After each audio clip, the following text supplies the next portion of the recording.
Hello and welcome to astronomics and this is Sandeep Kochar. तलाश रहा हूं हर रोज में एक पल सुकून का, सुकून भी खो गया है एक पल की तलाश में। Exactly that is what is happening because we have no mental peace. हम लोग दौड़े जा रहे हैं, भागे जा रहे हैं और समझ में नहीं आ रहा है कि हम कहां जा रहे हैं। फंस गए हैं हम अपनी खुद की उधेड़-बुन में because life has become difficult. कुछ हमने बनाई, कुछ वो हो गई, कुछ हमारे डिजायर थे, कुछ हमारे ख्वाब थे और कुछ हम हकीकत में फंस गए और ये जिंदगी जो है हमारी ऐसी चल रही है। तो इसको क्या किया जाए, कहां बदला जाए, कैसे ब्रेक लिया जाए? तो देखिए, you have to first understand, evaluate actually, which is very very difficult because self understanding या self realization is the most difficult task. सब कुछ तो ठीक है, मैं भी ठीक हूं, तुम भी ठीक हो, वो भी ठीक है। No, are we happy? Are we content? Are we giving quality time at home? No. तो फिर क्या किया जाए? ऐसे में one has to do some introspection. और मेरे ख्याल से देखिए, ये कहानी खाली उन्हीं लोगों को सुनाई जा रही है जो लोग मेडिटेट नहीं करते हैं। इस शो में उपाय बताए जाते हैं और वो उपाय बताए नहीं जाते, बताया जाता है। देयर इज ओनली वन उपाय which I know and that is to meditate. तो why I say to meditate? Because वो लोग जो विपासना करते हैं, जो मेडिटेट करते हैं, दे आर द वन जिनको एस्ट्रोलॉजर की जरूरत नहीं है because they understand how to live your life.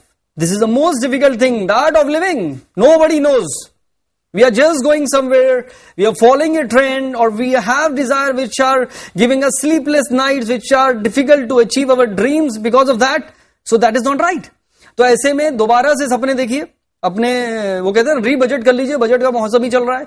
तो ऐसे में अपनी खुद की जिंदगी को रीबजट करने की जरूरत है, रीप्लान करने की जरूरत है, विच इज वेरी वेरी इंपॉर्टेंट। तो अगर आपने अपनी चीजों को फिर से मॉडिफाई कर लिया और जान लिया कि तुझे क्या चाहिए जिंदगी, what you want from life, then believe me that is the right track.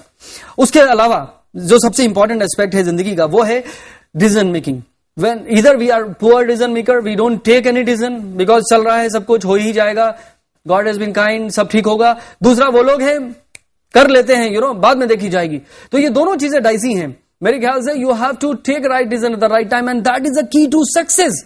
And people who are successful, they are the one जिसने भले ही छोटा सा डिसीजन जिंदगी में लिया हो, लेकिन लिया सही वक्त पर है। तो मेरे ख्याल से एस्ट्रोलॉजी या डेस्टिनी या किस्मत is nothing but it is all about time. तो जिस इंसान ने टाइम को मॉडिफाई किया और वक्त के हिसाब से अपने आप को ढाला और सही वक्त पे सही काम किया, चाहे वो शेयर मार्केट हो, यानी या तो आपका व्यापार हो या फिर हो आपका प्यार, आपको सक्सेस मिला। So to check your time, to take right decision at the right time, and that is the purpose of doing this show, which will help you to take the decision at the right time, which will help you to get better returns in life.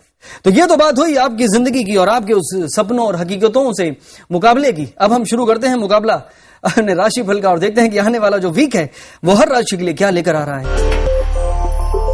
Aries की शुरुआत हो रही है saving के साथ, which is a very good thing because we tend to spend money. पैसे आ गए हैं, चलो अब ये कर लेते हैं, अब वो कर लेते हैं। अब सोनू के पापा बहुत दिनों से बेटा कह रहा था आपका ये करने के लिए, क्या ये कर ले?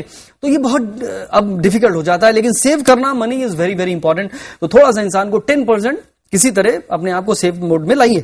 दूसरी बात मुझे लग रहा है कि मुझे मोनू के पापा से याद आई कि थोड़ा सा घर पे क्वालिटी टाइम भी आपको देना पड़ेगा।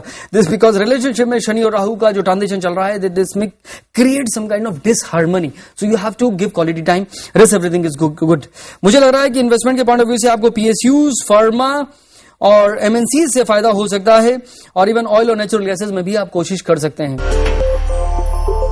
वृषभ राशि यानी टॉरस, टॉरियंस की शुरुआत हो रही है एटमॉस्फेयर को ब्यूटीफुल बनाने से। अब ये खाली कैंडल लाइट डिनर या परफ्यूम्स लगाने से नहीं होगा, ये तो सिनर्जी क्रिएट करना होगा in communication, in relationship around you, चाहे वो आपके नेबर्स हो या आपके कलीग्स हो। You have to work on that.